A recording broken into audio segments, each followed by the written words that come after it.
Bonjour tout le monde et bienvenue dans la petite émission Road to Atlanta. C'est le quatrième enregistrement de la journée, j'ai le même pull, où on fait des petites interviews de joueurs et joueuses qui se rendent au World Championship of Warhammer organisé par Game Workshop à Atlanta le 23 et 24 novembre. J'ai vérifié le calendrier ce coup-ci pour être sûr de ne pas me planter. Et donc le but c'est de faire des petites interviews pour que la communauté puisse mieux connaître les joueurs qui nous représenteront. Et on a Igor dans cet épisode que je vais laisser se présenter. Et puis je poserai des petites questions plus précises au besoin. Mais grosso modo, qui tu es, depuis combien de temps tu joues à Hammer, basiquement et en compétitif, dans quel coin tu es, ce genre de choses. D'accord, bah bonjour à tous. Moi j'appelle Igor donc. Je suis basé actuellement sur le Lyon. Je suis avec les trolls du cartel. Bonjour à eux. Et sinon, je suis un joueur plutôt du sud. En fait, je suis pas originaire de Lyon, je suis originaire d'Avignon. J'ai bougé à Toulouse et c'est là que j'ai commencé vraiment à jouer à 40 000. Je pense que ça fait 17 ans que je joue. J'ai vu beaucoup de méta. Je crois que j'ai commencé en fin V5. Et par contre, j'ai toujours joué démon. Vraiment, depuis toujours, j'ai joué démon. À Atlanta, j'espère y aller en démon. J'hésite entre la DG et le démon. C'est deux codex que je joue. C'est les deux seuls que je joue même. Et sinon, voilà, ça fait 17 ans que je joue. J'ai commencé le jeu, c'était en cinquième. Il y avait un pote qui avait ramené la cour de récré, je me rappelle encore, hein, c'était le Codex Démon, donc je sais même plus quelle édition c'était. Et je me rappelle encore regarder les pages comme ça et tomber sur le buveur de sang et le trouver, waouh, il est trop beau. Et non, et franchement, j'avais vraiment adoré. Et je me suis pas lancé tout de suite. J'ai plutôt été quelqu'un qui regarde et qui kiffe le lore avant de débuter 40K à la figurine et avant même de commencer le compétitif. Et donc, passer le pas, les gens qui le sont pas encore, parce que vraiment, le compétitif 40K, c'est vraiment cool. Bah, moi, j'ai la chance de pouvoir aller à Atlanta cette année. Euh, c'est un peu le souhait, j'espère, de tous les joueurs compétitifs d'essayer de partir à Atlanta. Donc, je peux que vous motiver et bonne chance à ceux qui essayent. Bah ouais, carrément. Et compétitif, parce que du coup c'est enrichissant comme tu dis, en équipe avec le cartel des trolls et en solo sur pas mal de tournois solo, basiquement zone Lyon Sud où tu bouges pas mal aussi. Moi, je suis généralement des potes. Moi, j'y vais rarement tout seul au tournoi. Donc, généralement, je suis des potes du cartel. Et c'est plus facilement pour nous des tournois autour de la région lyonnaise, mais on va dans le sud comme dans le nord, hein. On est allé au-dessus de Paris comme à côté de Marseille, donc c'est quand même assez vaste comme champ d'action. Mais oui, côté toulousain, ça fait longtemps que je les ai quittés, c'est bien dommage parce qu'il y avait des beaux tournois là-bas aussi, et j'espère y retourner un jour. Et sinon après on a la chance d'être à côté de Grenoble, et il y a le French Wargame Day qui se passe là-bas, donc Ah bah oui, c'est c'est facile pratique. pour nous, ouais. Ouais, c'est vraiment pratique. Bah, côté Toulouse, on a l'Open d'Occitanie là qui se fait ce week-end justement. Hmm. Donc J'ai hésité à y aller, mais c'est vraiment trop loin. bah, C'est si ça se passe compliqué pour booker un week-end. si ça se passe bien, il y aura peut-être une prochaine édition, ce sera l'occasion peut-être. J'espère. Et du coup, bah, le Golden Ticket qui te permet d'aller à Atlanta cette année, tu l'as gagné à quel événement de la saison? Donc je l'ai gagné à l'Octopoutre, c'est dans le sud. C'était un super tournoi. Euh, Bonjour à tous les orgas et bravo encore, c'était vraiment génial. La petite anecdote, c'était que j'étais malade en plus. Donc je sais même pas comment j'ai fait. J'étais au bout de ma vie le deuxième jour. Et j'ai réussi à concrétiser, donc j'étais bien content.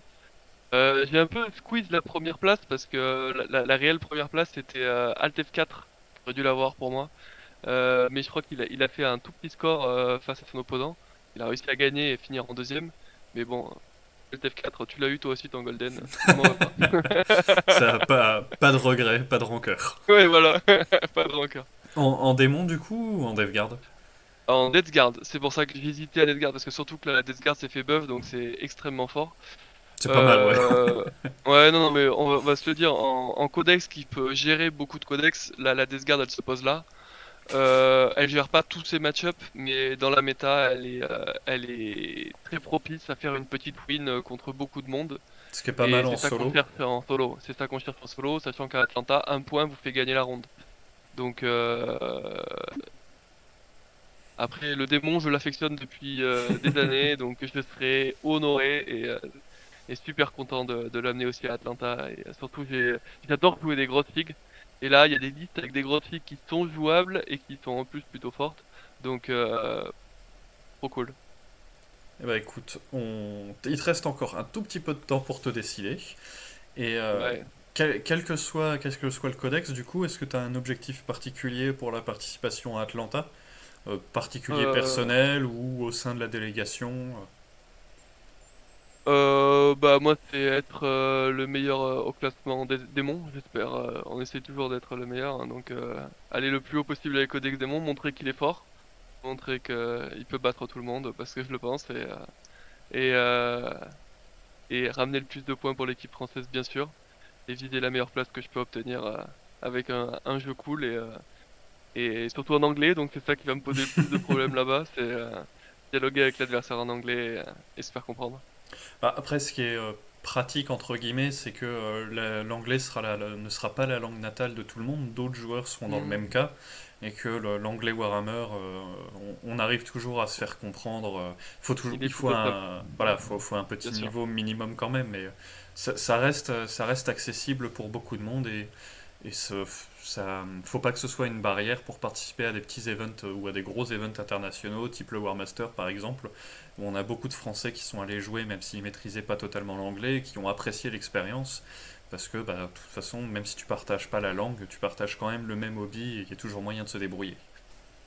Ouais, je suis d'accord. Après, l'anglais, c'est pas totalement un frein dans le jeu à 40K, mais bon, il y a toujours des petites interactions avec le joueur où on veut lui expliquer une règle, bien comprendre la sienne et pas maîtriser l'anglais à 100%, ça peut être un frein.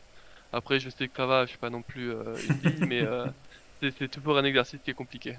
Oui, mais c'est enrichissant, ça permet d'apprendre de nouvelles choses en Oui, tout cas. clairement, clairement, clairement. Moi, j'ai posé les questions que je souhaitais poser. Est-ce que toi, tu as un petit mot particulier que tu veux passer à la communauté avant de conclure la vidéo? Non.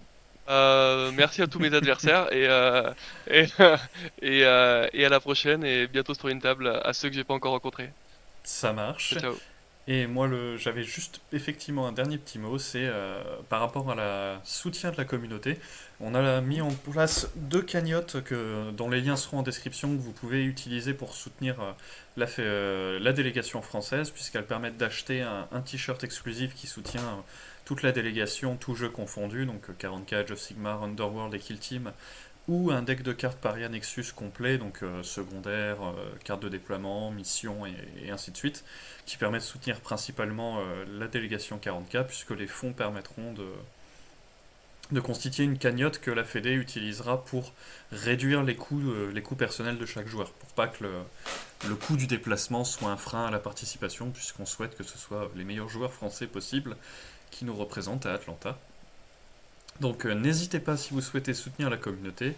Merci à toi Igor d'être venu pour le petit enregistrement et puis Merci à toi. bonne fin de journée ou bonne fin de soirée à tout le monde.